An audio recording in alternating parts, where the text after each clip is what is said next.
Hey everybody, thanks for tuning in.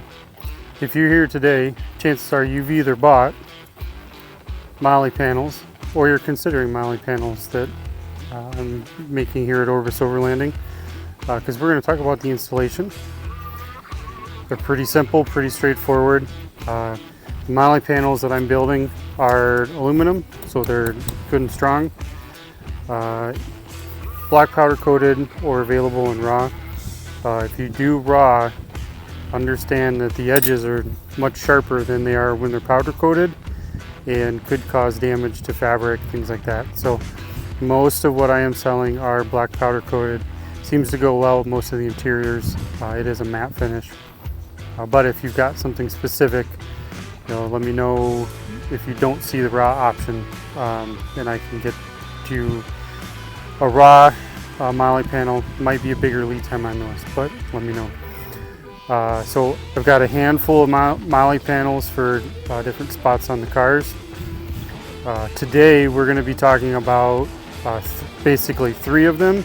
The door panel, this is the center console, and then I've got kind of a universal.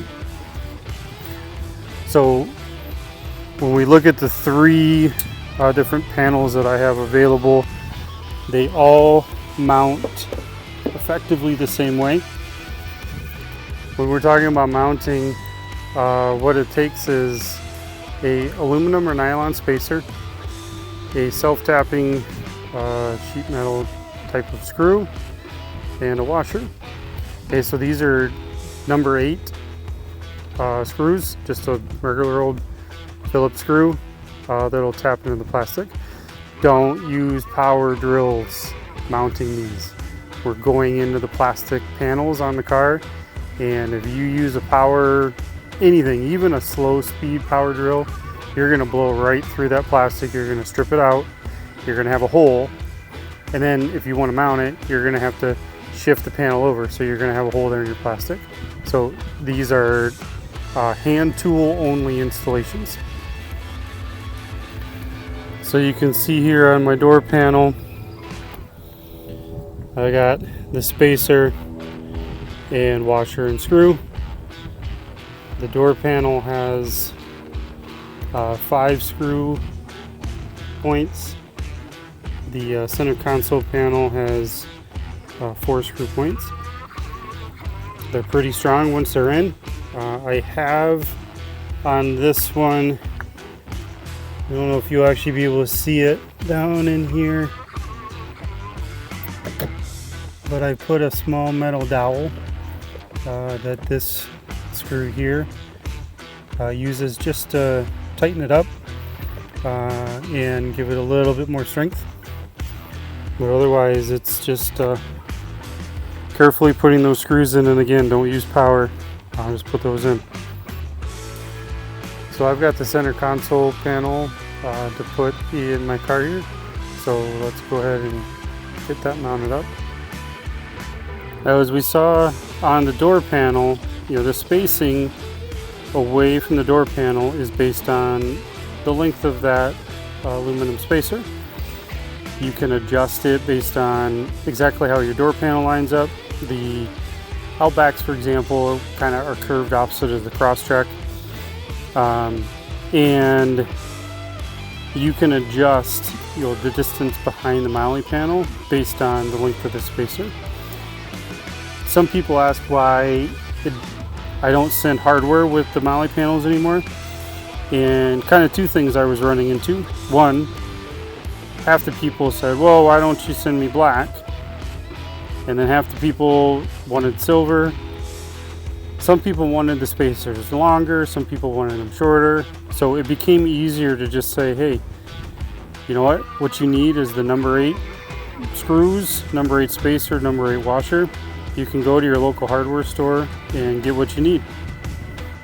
It's worth noting as well that you do want your screw to be about a 1/4 inch or a little more longer than your spacer, just to make sure that you've got a good bite on the plastic.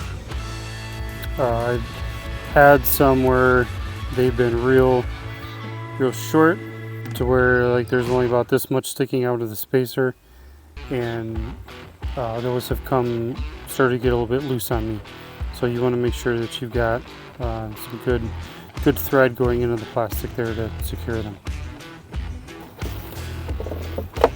Okay, so specific to the center console panel, what I've decided to do from a distance standpoint is the very far forward screw I'm doing without a spacer. That one's going to sit perfectly flush and just kind of tug up. This piece of plastic kind of extends out a little bit, so I'm effectively going to kind of go flat from there, which gives a nice opening in the back there for the panel.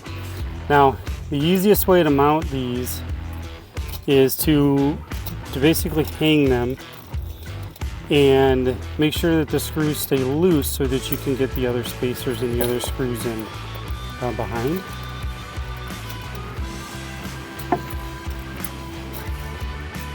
So we're going to start on the top.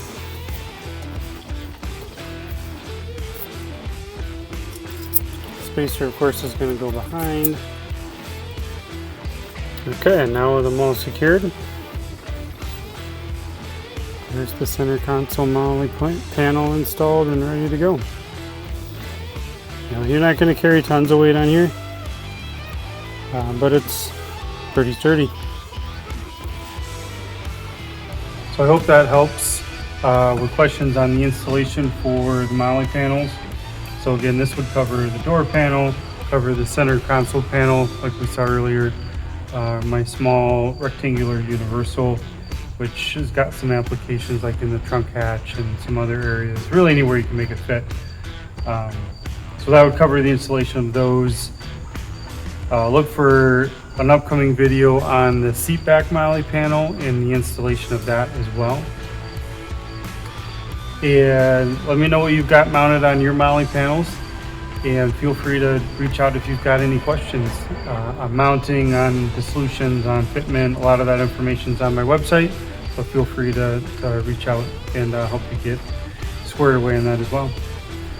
Hey, thanks for watching, and if you enjoyed the video, give it a like and subscribe to my channel for more stuff related to the Subarus. Thanks.